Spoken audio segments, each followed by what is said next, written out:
Daylight breaks over the ridge. The hounds strike. No crowds, no cameras, just a track and the hounds that bring the story to life. That's what this show's about. Dogs, dirt roads, early mornings, and the people who live it. This is Creekside Chronicles. Hounds, hunting, and heritage. I am your host, Heath Hyatt, houndsman, hunter, and a lifelong student of the outdoors. Here, we chase more than game.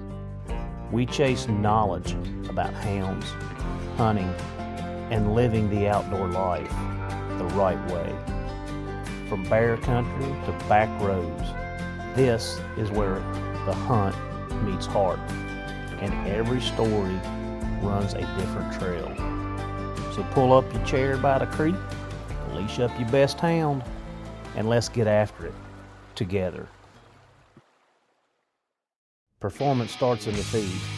Inukshuk's high-fat content fuels long runs and hard hunts, giving dogs the steady energy they need, while quality protein supports faster recovery after the work is done. That's why I trust Inukshuk dog food. Packed with energy and nutrition dogs need to go further, run harder, and recover stronger. If you want extreme performance, you can look them up at Inukshuk Professional Dog Food or CoreyNutrition.com. Welcome back to the Creekside, where we talk about everything from the woods to the water. We talk about it all. If you've been listening along, you're part of the Creekside crew. Pull out that chair while I throw another log on the fire. We're going to get this episode started.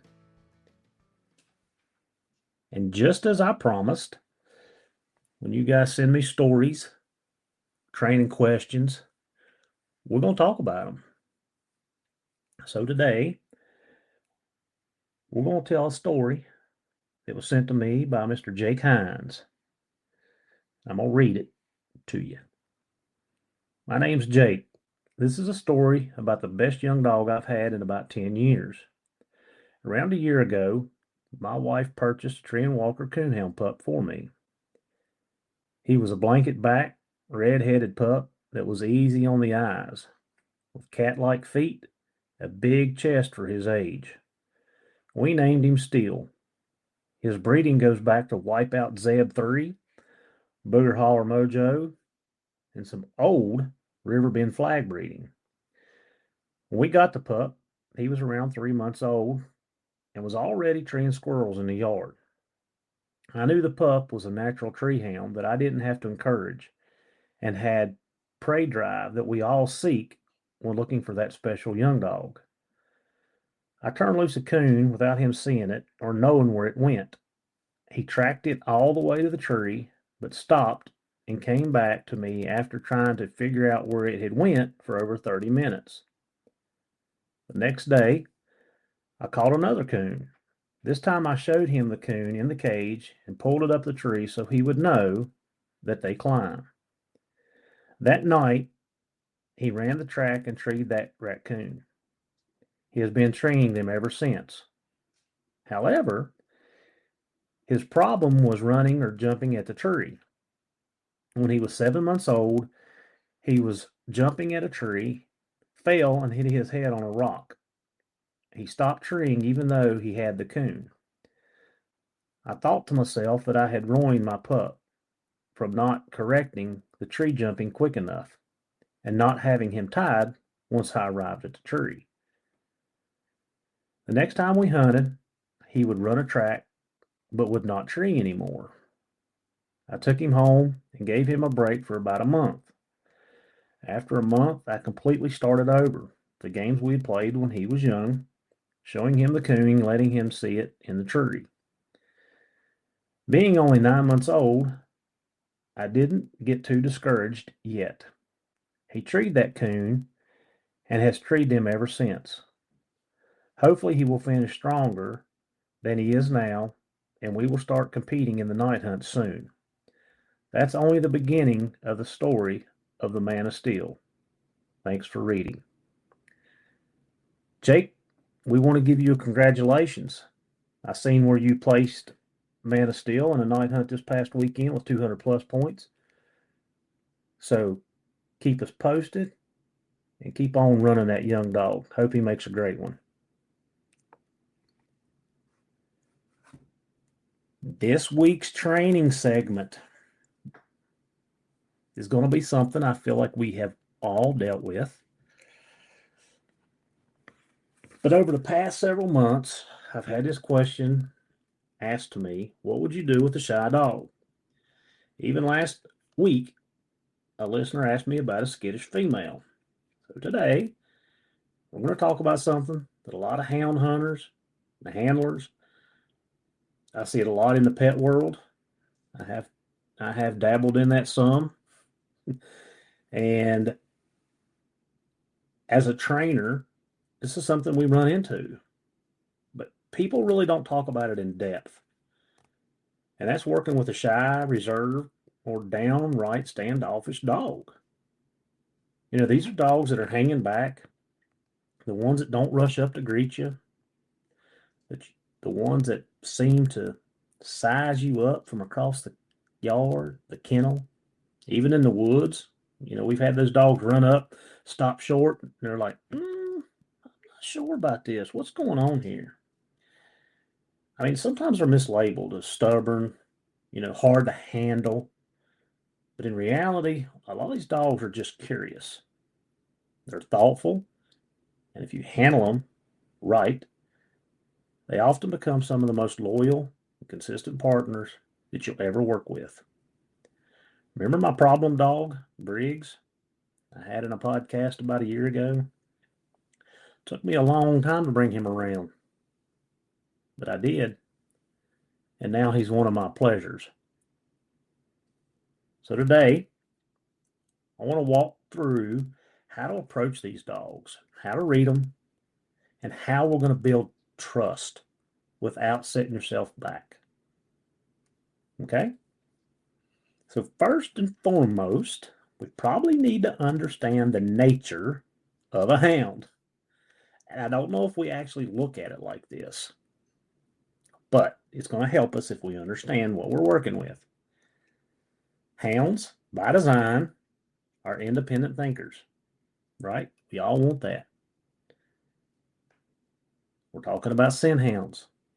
They were bred to work away from humans, not consistently check back like herding or sporting dogs. I work like with them in my law enforcement side of it. So right off the bat, we're not dealing with a dog that is wired to seek consistent human attention or approval. Now, let's layer that.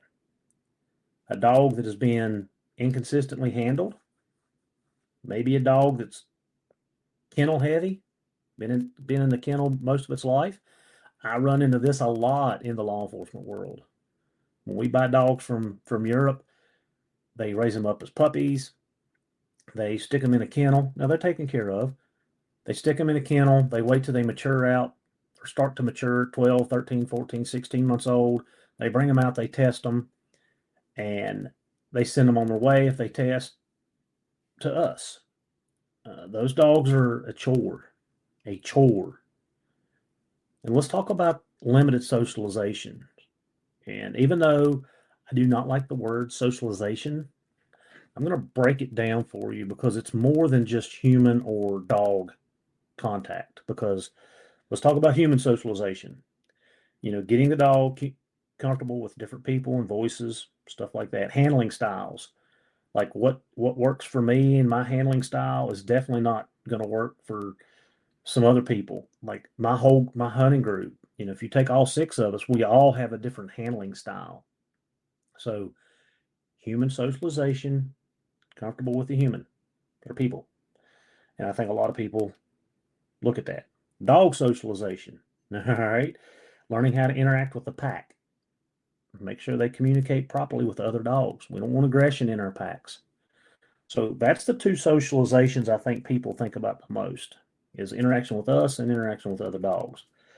But there's environmental socialization, like taking them to new places, new woods, new water, roads, kennels, unfamiliar terrain, taking them from the Appalachian Mountains down to the coast of Carolina, where everything's green briars and pines. Load them up and take them north to Wisconsin. It's a completely different environment. So that's different. We talked about how dogs act different, but when you bring them home, it's something familiar, right? Sensory socialization. This is something I have to do a lot with my law enforcement dogs. New sights, smells, um, sounds. Like we work gunfire. You guys, everybody, bird dog guys, especially when they're shooting over dogs, guns are a big thing. For us, vehicles, like you take a dog out on an interstate, I-81, which runs right through where I'm at, and you do it on a Friday evening at 5 o'clock when it's just bumper to bumper traffic, tractor trailers coming through. That's a sensory overload for dogs. And you may see a dog, and we have it. We've got two. We're working now that those dogs are pretty strong, but you get them out with all that overload, that dog starts to cower a little bit. You see him crouching, holding the head down, shoulders, tail tucked. So that's another sense of socialization that we don't think about. And then situational. What would that mean? Like putting a dog in real life hunting scenarios so they can learn under pressure. I always tell my canine guys this, like when you get a dog certified through school, it takes that dog a year. It's just like, being you're like, just like you're redshirting in football in college. Like your first year you come in, you're just making that transition, and then you redshirt, and then the next year you come in and you've got all the stuff out of the way. And the dogs need to learn that way too. Like, I like a seasoned dog. Like if I'm going on a high risk search warrant, or I know the dog's we're gonna have to engage with some human beings on different levels. I want a dog that's seasoned. I do not want a dog that is not seasoned. So situational. So there's a lot of different socializations. I think for us, we look at it as human and dog interaction. But anyway, you can see some shyness and some cowardness in a lot of these other things that I don't think people put into perspective.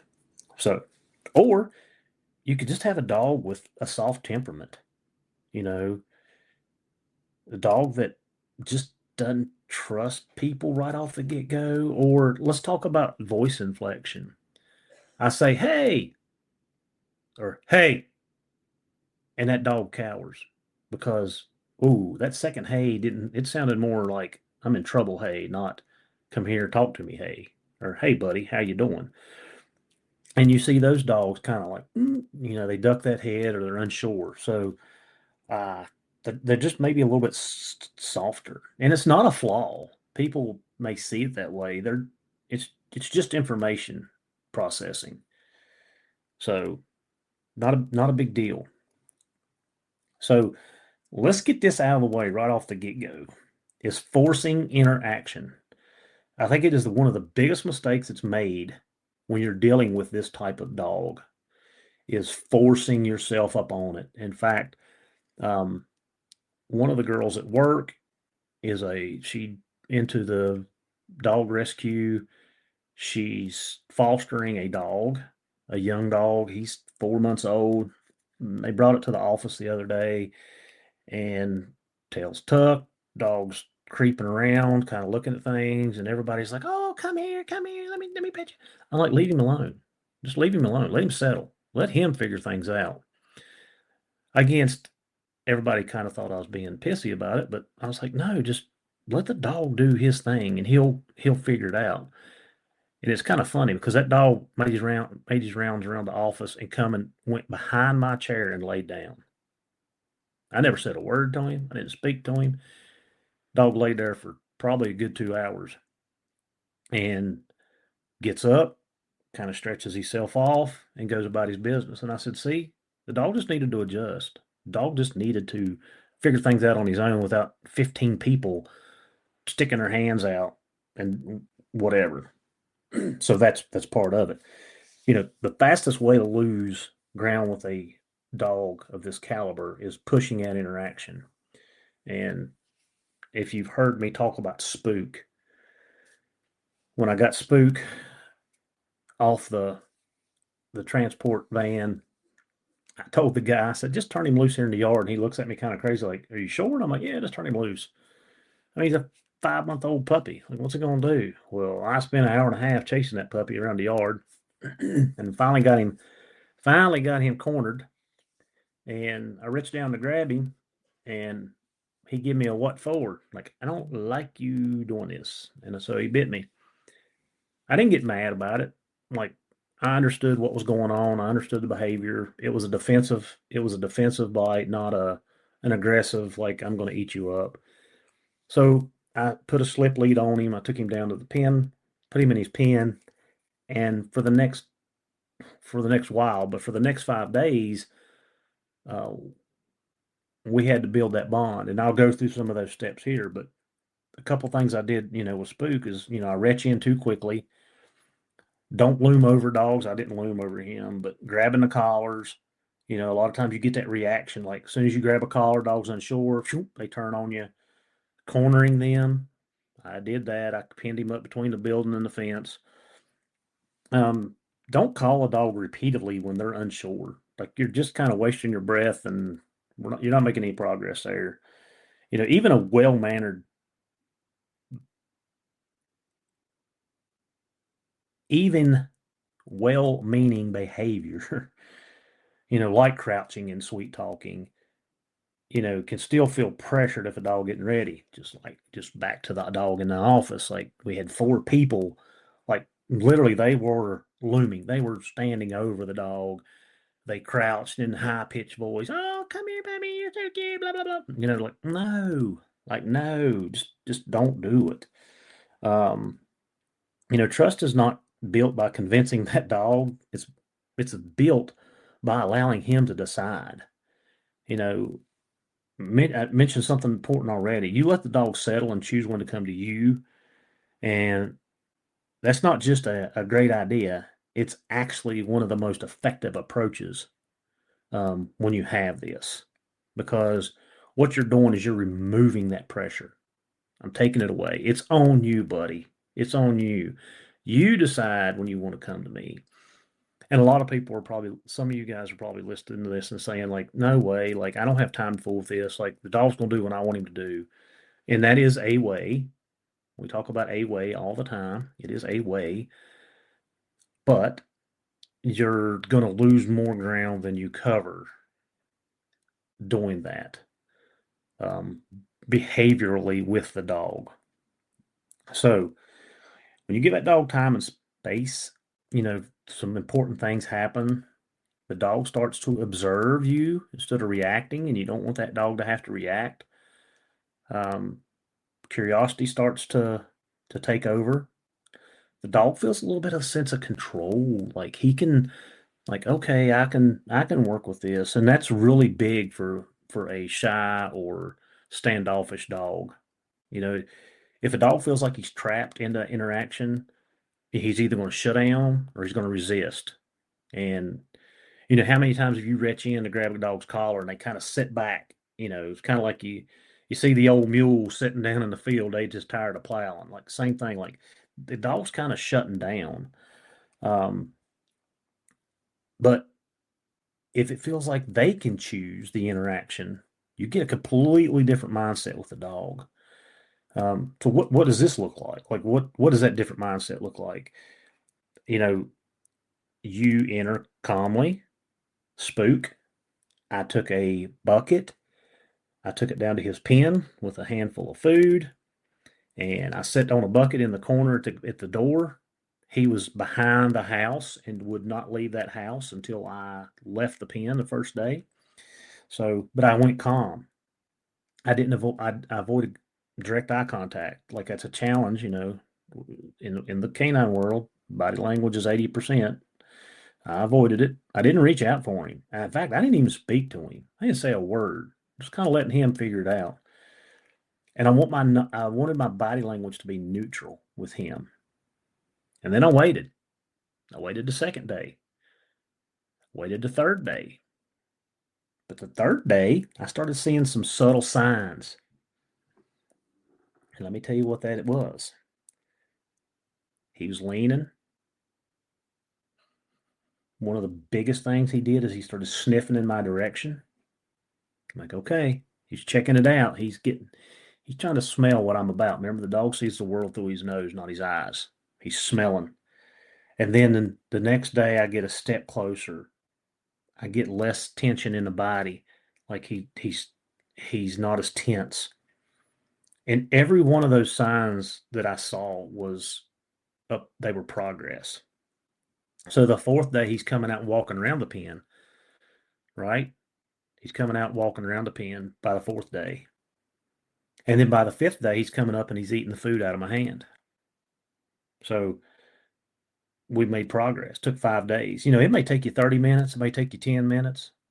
It may take you 5 days. It may take you 2 weeks, depending on what you have the patience for and what's your end goal. Like, what do you want to accomplish out of this? So I let him test the waters and let him make the decisions. But I stayed calm and predictable. Every day I went and sat down in the same spot, same body language, and just kind of ignored him and let him decide. So earning it and not taking it is big. Touch. We talk about that tactile communication with dogs. Let's go back to the pups. When puppies are born, they can't see and they can't smell, see, hear, or smell, or they can smell.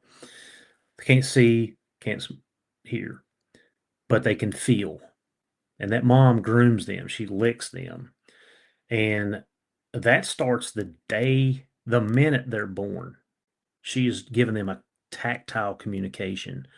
So touch is very, very, very big for dogs. So what I don't want is to treat it like a given. You want to treat it like something that's earned. When the dog gets close, let them sniff you first. Don't be reaching out. Let them do it. Keep your hands low and slow. That's how we're going to roll, low and slow, right? And avoid reaching over their head. And why is this important? And I have to preach this all the time. We do demos all the time on the canine side and in the police world. When you reach over a dog's head, everybody that knows and knows dog behavior, that is a dominant position. That is a position of the alpha. Like, I'm challenging you, like I'm claiming you. In the police world, that is a huge no-no, especially with like Pino. If you do that to Pino, you just challenged him to an MMA match, and it's on like Donkey Kong. In the hound world, our dogs aren't wired that way, but it's still a dog world, and you are sending a signal and a message to them. So try to avoid that reaching over. Like, I could do that to every one of my hounds, and I don't have any problem. But I also know when I get a different vibe from it, when I get eyes out of the corner, or white eyes, or well eyes, whatever you want to call them, whatever your terminology is. A dog perking up, turning a certain way, like, I would just stop it and wouldn't do it anymore. Like, I'm not going to try to push that interaction, because I know what that behavior consists and what it means for them. For us, it's, oh, we love our dogs and we're giving them a hug. For dogs, it's, you want to fight? Okay. And our hounds are not completely wired with that thought process, but that's the signal you're sending them. So just be careful about reaching over like that. I think it's very important, and I see it a lot more than I would like to. It's hard for me to understand why people don't understand that behavior more. So, you want to make contact with them, touch the side of their neck, their shoulder, just stay away from the top of the head. Um, you know, that's how you build that comfort for that dog. And patience, man. I can't talk about patience. There's no shortcut. Like, this is where people get frustrated, but you're only going to, because they want progress right now. Like, I need it now, today. I don't need it tomorrow or next week or 2 weeks from now. I need it today, this minute, in this moment. But with shy or, resistant hounds, pushing that speed is usually going to cause you more setbacks. You may get compliance, Like that dog may give because you're the authoritative figure, but you're not going to build that trust any faster. And without trust, everything stays fragile. Like it's not going to move ahead. So you should ask yourself, instead of asking yourself, how do I get the dog coming faster? You should say, how do I get the dog to feel safe and want to come to me? How do I get the dog to want to come to me? Environments are another big thing. We can go back to Kate.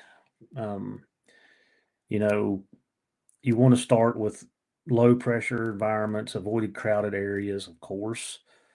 Give the dog room to move away if he needs to be. Um, maybe the dog needs to feel like there's an escape route if he don't feel comfortable, and it's actually more likely to engage if he doesn't feel trapped, or they'll shut down, resist, however you want to put it. So, um, changing environments can really set a dog up with a different behavior. Like I said, your environment at your house, at your kennel, wherever you house your dogs, that is a that is a known environment. They're used to it. They live there. They know the ins and outs every day. What's going on? What's happening? But you take them somewhere different, you may see a different dog. I'll give you a really good example. You heard me talk about this on my trip to Wisconsin. I took two young dogs with me that were very secure here at the house, but I hadn't hauled them. I'd hauled them around here, around the road or stuff, but I've never taken them on a trip, 16-hour trip like that. So we get up into Indiana and we're going to the Loves to unload the dogs and let them take a break. And literally, Abby, when I opened the door of the dog box, she literally almost knocks me down coming out of it. And I mean, like deer in the headlight, I'm leaving this country. You are not stopping me. And so happens that I was able to grab her. And when I did, she blew her anal glands. That's stress and fear. Never, ever acted like that at home at all. And it took, if you heard me talk about it in the podcast with Ross, took me the bigger part of the week to get her coming around. So that environmental change was huge on her, huge. So it happens. It's not, um, it's not anything that's unnormal or not common to say. So we're gonna go back to the mainstay is consistency, consistency, consistency, consistency. Short, calm, predictable interactions repeated over time is going to beat any type of intense breakthrough session you ever have. So think repetition, predictability, low pressure. Every positive, pressure free interaction is going to add up. And it may take micro interactions like you get a step, you get a smell, and the next day you get two steps and a smell. And it adds up over time. So some shy dogs respond well to food. I have seen them that shut down, and that's food's not an option. But most of our hounds will do that. If a dog is too stressed, it will absolutely not take any type of food or treats. I'm not a big person on treats. I'd as soon use the food, and that's normal. Just don't force it. Offer food without expectations. So here's your food. I don't have to stand over you and pet you. And like keep working in that direction. Now that's what I did with Spook. I held the food in my hand. My hand was on my thigh. At no point in time did I try to reach out and pet him. He'd get a couple kibbles and he'd go back to the dog box. And he'd come and he'd get a couple kibbles and he'd go back to the dog box. And we worked through that for a day or so, 2 days. I don't remember. I know the 5 days it took me to get my hands on him. And then, it was just a process. He come around a lot faster than Kate. Kate took me about 2 months to work out the kinks. Briggs, who's out of Kate, imagine that, took me about 2 months to get him where I wanted him to. But it was summertime. We weren't hunting. It wasn't a big deal. I wasn't in a rush. And are you willing to tell yourself, if you've got this dog, are you willing to say, hey, I need to leave him at home until I get him where I'm at? So just something to think about. All right, let's talk about when should I actually kind of lay all this aside and push that interaction? Is there a time for that?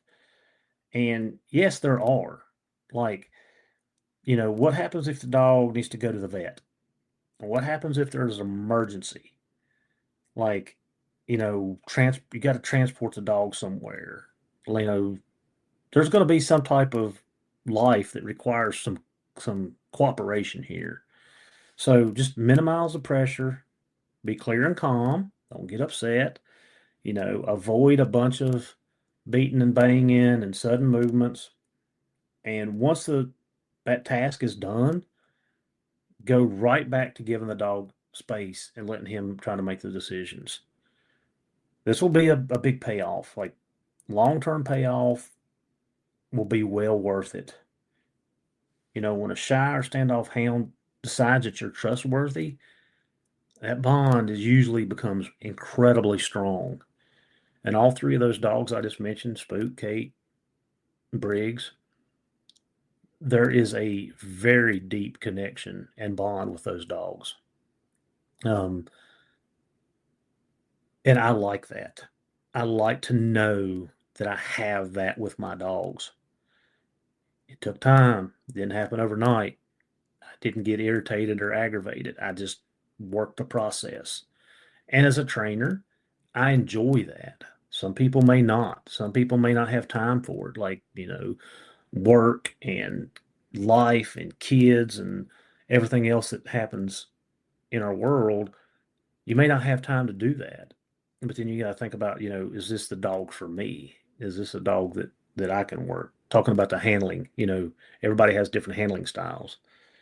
So, if it pays off, like, the dog's going to be reliable, he's going to be less reactive, and they're not just choosing to follow you, they're choosing to work with you. They're choosing you as their pack. And I think sometimes we don't think that way. They're a part of our pack, but in reality, we are part of their pack.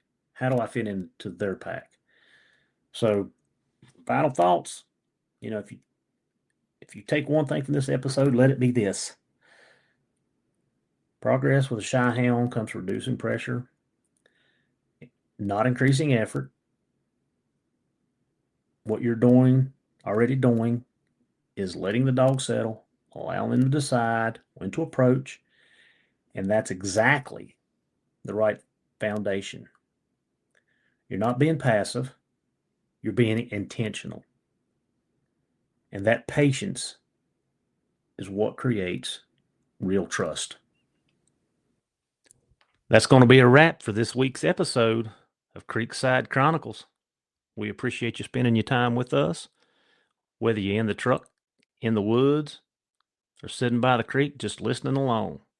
Thank you for walking this trail with us. And we got to say thank you to W Supply for hosting the podcast and supporting everything we do. Be sure to check them out and go to wsupply.com for all your hound hunting needs. Until next time, keep your dogs fed right, those leads tight, boots muddy, and we'll see you at the tree.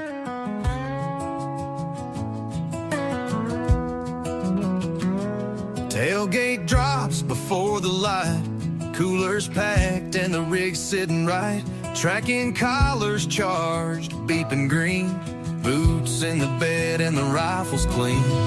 Dog box rattling, engines hum, we're chasing bear till the day is done. Old ring barking like he knows what's near, nose to the wind, tail full of cheer. From the Virginia mountains to the Carolina clay,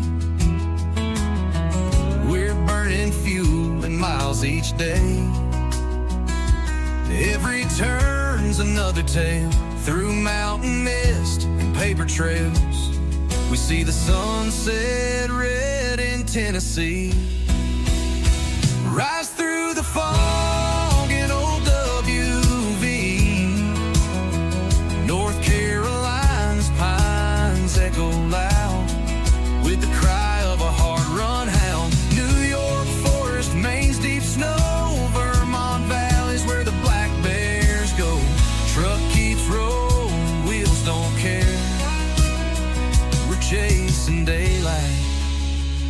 chasing bears. Rest stops few, the roads are long, but the fire in our hearts still burns strong. Wisconsin mornings cutting crisp and clear, Canada's wildwoods drawing near. Still got stays, we ain't run, but that hound dog fever won't let us quit. We see the sun set red in Tennessee, rise through the fog in old WV. North Carolina's pines echo loud with the cry of a hard-run hound.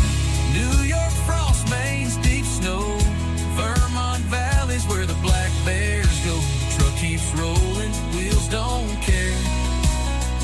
We're chasing daylight, chasing bears.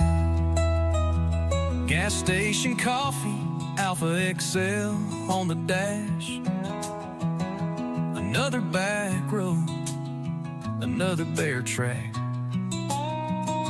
Friends made fast and stories told slow. Under stars where only hunters go. We see the sunrise gold in Canadian air, and it sets on a trail down in Appalachia. Packing steel and leather, grit and care. We're built for the road and chasing bears. So load the dogs and slam the gate. There's a trail ahead, we won't be late. From dawn to dusk, we're always there. Chasing daylight, chasing them bears.